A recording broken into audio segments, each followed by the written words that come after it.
Hey guys, welcome back to another episode of the Big Bros podcast. My name is Ilan and I'm joined by my lovely friend and co-host Jeremy. How are you? I'm great, mate. It's been a lovely long weekend here in Melbourne. Some bloody sunshine for once, which is great for more than one day.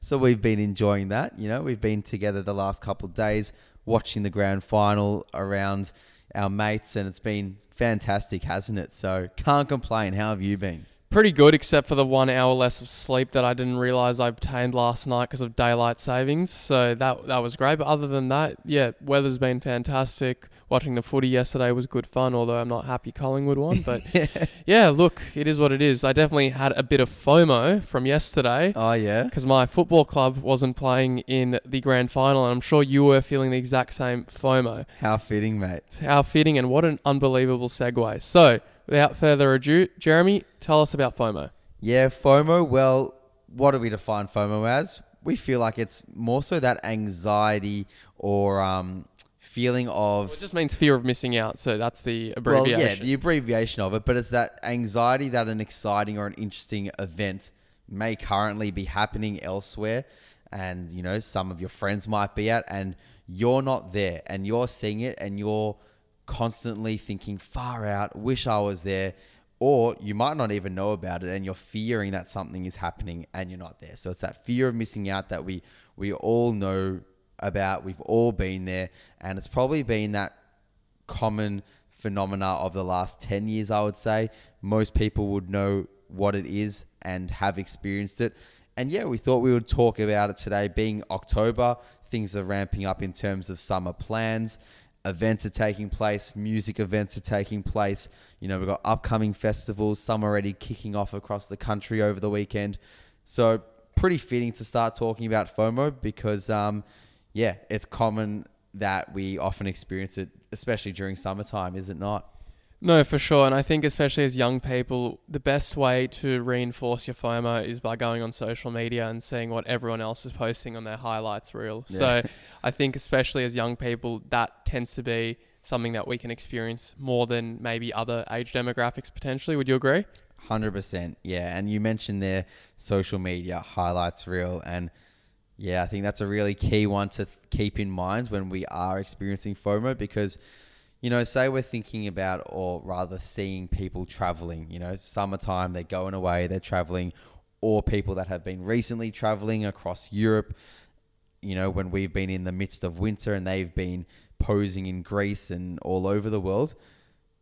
It is important to keep in mind that that is a highlights reel. You know, what you're not seeing is the 1,000,001 issues or problems that have led up to certain moments, you know, the fumbling over what restaurant to decide to eat at and the arguments that have led up to that, or the loss of baggage that you've experienced at the airport, or the delayed flights, you know. You're speaking from experience, I hear, yeah? Of course, mate, of course. And we've all been there where we've experienced that FOMO, but we've also all been there where we've seen other people experiencing the absolute, what seems to us is the best time of their life.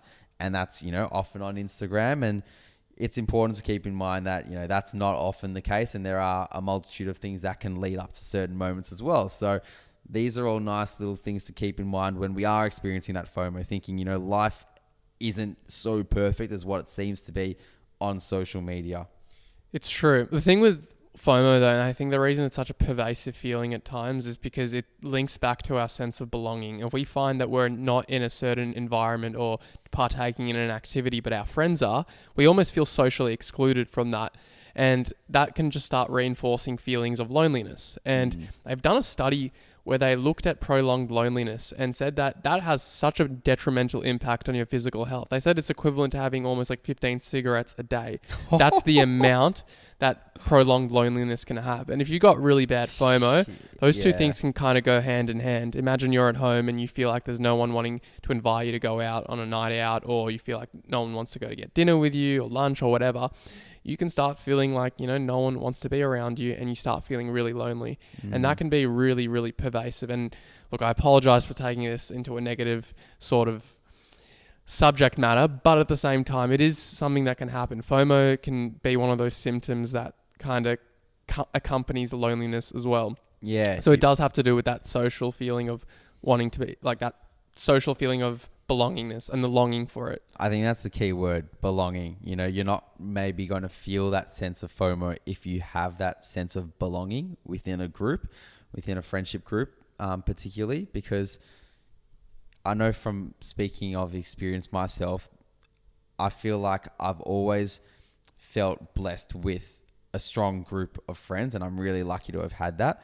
So in terms of feeling FOMO amongst my core group of friends, I feel like it's not something that is so particularly prominent almost, because, you know, we've got that sense of belonging. So we know if something's going on, we're more likely all often hearing about it, which is a really lucky case to be in. But, you know, if there's someone out there that might not have that sense of belonging, or they've, you know, got some friends that might actually be acquaintances and not true friends, and, you know, they're seeing these people that they thought were friends going on and going to these dinners or going to these music events, and they're not included and they're not hearing about it, that can be a really disheartening thing at first. But I think something that can be quite empowering is by then asking yourself, well, are these people my true friends at the end of the day? Because I know for me, if I've been in a situation where, you know, maybe I copped a pity invite to something, I don't want to go to that. I don't want to feel like I'm just invited to something for the sake of being forgotten about in the start, and then the person is feeling bad, because that's something that I've definitely copped in the past. And the initial instinct in me is just kind of like, you know, you're really pissed off, and it's just anger. And it's like, why would you want to go to something where you've copped a pity in the past? So that sense of belonging is a really nice point, I think, to come back to when you start feeling that initial sense of FOMO. It makes you question, is this feeling really worth it? Should I be feeling this way for these type of people? Yeah. And look, even if it could be a scenario even where you have a group of friends who have invited you to go somewhere as well, and you just can't because you've got maybe another event on and you just don't have time. But you can still feel feelings of FOMO, and the reality is it's a pervasive feeling. It's very similar to anxiety in that it can instigate the fight or flight response. And then there's like an interesting concept I was reading about for FOMO, which is there's like almost two processes that underlie it. So there's the perception that you're missing out. So that's process number one. And then in conflict, or rather something that complements that, is you then go on social media to get that short-term dopamine fix. And you start looking at where your friends are, what are they doing, checking people's stories. And then what happens from there is it underlies, or rather strengthens, the anxiety you have of not being there and missing out. And then that just continues in a really, really vicious cycle. Yeah, I feel like I definitely was victim to that when I was maybe like 18 and 19, and, you know, clubbing on Saturday nights is all very new and everyone is doing that. And I think, yeah, that's a different type of FOMO where, you know, the first FOMO that we were just talking about there is not having that sense of belonging, versus this other type of FOMO where it's like, you know what, you actually have that sense of belonging, but for whatever reason, you're not going and doing the thing that everyone else is doing, right? And so when I was in that case, when I was 18, 19, I was criminal at constantly checking social media, checking the Instagram stories, seeing what clubs people were at, seeing if anything was posted. And the really weird thing is, you know, when you see when you don't see the photos, you think, okay, like nothing's really happening. Or if you see them at like a club that you don't really fancy, it kind of gives you that gratification that, okay, it's just that place. Like I wouldn't have wanted to go there anyway.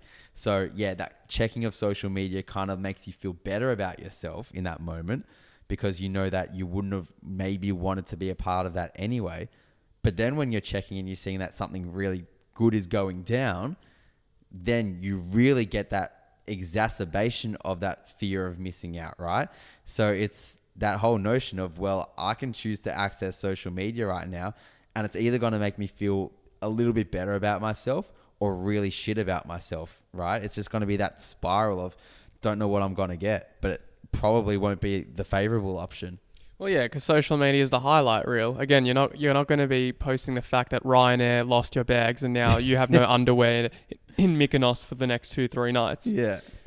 So yeah, it's one of those things. FOMO is also it's different types of FOMO. There's FOMO, for example, with anything. For example, marketing. When people market certain products, or there's a show coming out and they say you don't want to run it, you don't want to miss out on tickets. Tickets close by this day, and they use that language of don't miss out. It's just people use FOMO really really smart in a really intelligent way to try and get your money. And whenever they're promoting a certain product, one product over the other, and what happens there is, if it's in your judgment now that whatever decision you make, even if you pick something really, really good, you're going to forego the opportunity of getting something else. And that's like almost in economics, it's called the opportunity cost, the best alternative foregone opportunity that goes when you pick something. Have you ever felt that? Like when you pick something and you're like, shit, maybe I should have gone for that instead. Yeah, well, I think retail is a really good You were getting a suit the other day, weren't you? Surely you had a bit of FOMO, like not FOMO, but like FOMO, if that makes sense. Well, it's the FOMO, it's the retail FOMO where it's like, you go to that place you want to shop at, and you sometimes get something because you're there and you try to convince yourself that it's good, but then you walk away from that shop, that sense kind of dissipates because you've got that item, and that item might not have been great in the first place, but you got that, so it kind of dissipates that feeling in the first place. So for example, I went shopping the other day, got a suit for a couple of upcoming events, which was great, but that first option I was almost going to get. And look, they tend to say first option is not necessarily the best option, and oftentimes probably isn't the best option, right? But I was so keen to get that first option initially because I was wearing it and I was convincing myself that it looked good on me in the shop. And you kind of try to trick yourself into thinking that you should get it because of that fear of missing out on it. But anyways, luckily I had my lovely partner there with me that dissuaded me from getting it and turning that FOMO into actually purchasing a much nicer product for myself. But yeah, it definitely is prevalent in retail situations, like you said before, when they're talking about, this sale is on now and you can't miss out, or tickets are going on sale for this music event and you can't miss out. Look, if there's a will, there's a way, and there will always be another sale. There will always be another way to get tickets, unless it's like a grand final of the AFL, and we all know what went down there when tickets were just impossible to get. But you know what? In most situations, there's always going to be another option. So you shouldn't just act initially on that fear of missing out on the product or on the experience, because I feel like that will often come and present itself again. But by the same token, the other side of it is that too much choice can just leave you paralyzed. Choice by paralysis, or paralysis by choice. Paralysis by choice. Paralysis by choice. You see it on dating sites all the time. You look at Tinder, Hinge, all the the major commercialized dating sites, and that's the thing. People find it more difficult in this day and age to date, to find new people, because of that exact fact, which is you've got so many more people on dating sites. All you need to do is just swipe left, right, and you have a new individual you're looking at. And all these choices, our brains aren't developed to be able to compute these many variables, these many people, and to make a really informed judgment. And then when you have all this input of information flooding you, you become almost too overwhelmed. You come to the point where you are genuinely questioning whether the decision you make is going to be great, because what if you don't go for the other alternative? And it sounds like you had a little bit of something like that with the suits yesterday. And it was good that your partner was there to kind of dissuade you from looking like a Channel 7 presenter after the photos I saw. Yeah, well, it looked like I was initially going to be attending my first ever races. So that wasn't the aim of what I was going to get this suit for. So yeah, luckily got out of that one. But yeah, you mentioned there dating, and I think dating apps is a great concept to think about when it comes to FOMO, because Tinder is really good at it, especially with its swiping notions. You don't get like as many prompts as you would with Hinge, which it actually allows you to have that extra layer of insight into someone or something that you're trying to discover or form a connection with, But with Tinder, rather, it's that whole notion of swiping and looking at photos. So And that's why, and that's exactly what I was talking about with kind of business products. They want to get you to the point where you might potentially feel FOMO, so you keep looking and looking and looking to see what's there for you. That boosts the algorithm. That gets them more money. Yeah. You end up buying Tinder Gold, and you're, the owner of Tinder is living in a big fat mansion. That's right. Yeah. And yeah, it stimulates you to go on Tinder maybe like every day or every hour if you're at that heightened level of FOMO, because if you don't access it now and then, you might miss out on a potential match, right? So like you said, the marketing way is really, really effective for it. But I think like you said before as well, the paralysis by choice, I think maturing with feelings of FOMO is knowing that there's always going to be choices in life, whether it is the retail choice, or whether it is the dating choice, or the choice of which club do you go to. The choices will always be there, but ultimately you're going to have to make that choice once. So it's about making that choice into the right one, because often we try to trick ourselves into thinking that you need to make the right choice, but there are many right choices. You can make many right choices, I believe. So how about we just start thinking about what choice am I making, and let's then make it into the right one so that we're left feeling happy. And if you're not, then you'll learn from it either way. I think you hit an unbelievable point there, which is there could be multiple choices that are just as good as one another. It's not a binary sort of black and white, yes or no sort of thing, good or bad. It's life is rarely ever like that, really. But it's just interesting because when we're younger and we're in this state of we don't have a family in all likelihood, we don't have a 9-to-5 pulling us back, we might be studying and have major semester breaks.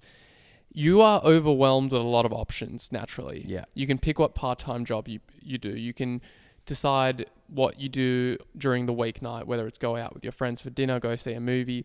And it also means deciding whether you want to go traveling. This amount of independence is probably the first experience of major independence you've ever had, besides, potentially getting a driver's license when you're 18. But as soon as you finish school, the world is your oyster and you start navigating. And I like saying that this is a time of your life where you're finding your feet. You haven't even started building the foundation. You're just trying to find your feet and see what you like and what you want to do. And this is also a time where you'll start feeling FOMO. So as an example, I remember I had a lot of friends who decided to do a gap year the first year out of school. Yeah. And a lot of my mates who were doing it, they were like from my group of mates. And I was thinking about it. And although I had a little bit of FOMO at the time, I was thinking about those individuals who their entire friend group decides to go on a gap year, but their parents don't let them take a gap year. They're telling them to study. And although I had like more personal choice, I just wanted to study. I have spoken to people who have had those experiences, and it's such a debilitating thing because you think about it, they have to do assignments, they have to study, they have to do kind of the long slog of setting up their life, their career, and their mates are forming these new memories without them. And imagine you're that kid who was in school with them. Every Saturday night you did something fun with that group of friends. You started building those memories all together. And that first year out of school, it's a hard pill to swallow if all you've ever known is doing things with that group. And that group is now forming their new memories. Things that, no matter how strong your friendship is with them, they're going to have something that's also special. Not necessarily better or worse, but unique and special in their own way. That's not shared with you. And I did have almost a few of those thoughts, but obviously I had a few friends in Melbourne, so it wasn't like, obviously there was the missing out of doing a year-long travel.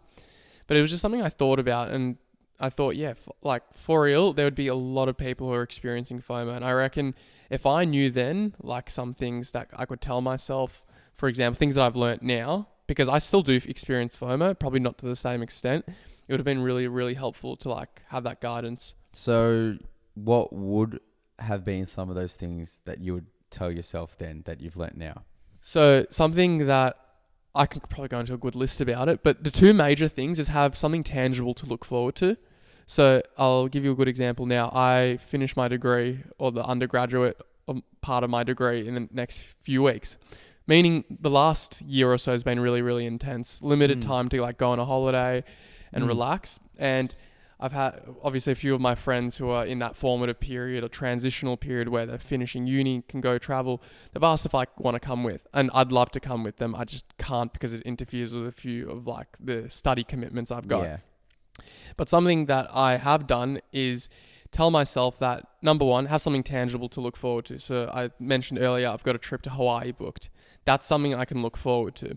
But at the same time, enjoy what I'm doing in the moment. It sounds cliche, but know that what you're doing that's purposeful now, just because it's delaying gratification and it's not something that's fun, doesn't mean that what you're doing isn't going to almost yield you a significant reward in the future. So for me, that might mean slogging it out now for a few hours per day and really being, quite observant of the fact that I'm not going to be having this big fuck off trip with my friends, albeit I'd love to. But the difference is I tell myself I'm going to have that experience regardless. And there is a caveat here. A lot of people might get into the habit of saying, oh, I don't have time to do this, but one day. And then life eludes them.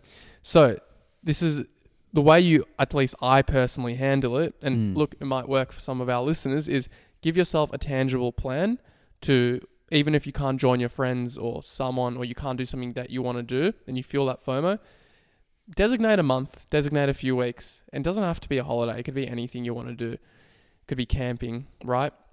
But give yourself a period of time where you'll dedicate a time to do what you want to do. But you also remind yourself of the purpose of why you're doing what you're doing in the current moment, and don't disrespect it. Don't undermine it. There's a reason you're doing it. Yeah, I think that's really valuable. And it's kind of taking that approach of turning that FOMO energy into something of use for you, essentially, right? It's taking that energy that you're spending on that maybe initial feeling of envy that you're not there and you wish that you were there, but turning that into the mindset of, well, how can I switch this feeling so that I can actually maybe experience that for myself one day, or work towards feeling that one day. And that might not be right now feeling that, because if you're sitting there on your phone, it's 10:30 p.m. at night and you're seeing a recent Instagram story from everyone of your mates in a club in Greece, you're not going to be able to fly there right now, right? But it might actually give you that inspiration almost to book something like that in the future, or to work towards something like that in the future, or to maybe plan a trip for yourself, or for you to be with another friend. Because you're probably experiencing that FOMO of missing out of being there right then and there with your friend, but it might actually be a bigger picture type of FOMO. It might actually be a FOMO of just feeling like you're missing out on experiencing something of a celebratory nature in general. And that could be with other friends that might be in Melbourne. So I feel like it might just be not necessarily so directed towards what you're seeing, essentially, because I've looked at my phone and I've seen people, partying it up at times that I'm not even friends with, right? So it's not like I've got a direct correlation with the people that I'm seeing experiencing whatever it is, and me having a direct correlation of FOMO with them. I feel like in that moment, it might just be, like you said, I'm enduring a hard slog university-wise or work-wise, and I might just be looking for a release. And I'm sure there are times where you'll be feeling that, but you can turn to someone that might be in your neighborhood that you could have that release with, or even if you just want to have that release by yourself. And that might be a really nice way to try and alleviate that feeling of FOMO. I really like that, because if we were to do a thought exercise and you ask me, Ilan, why do you feel FOMO on this evening in October and you see all your friends are away? I'd probably say, because I'd love to be there with them.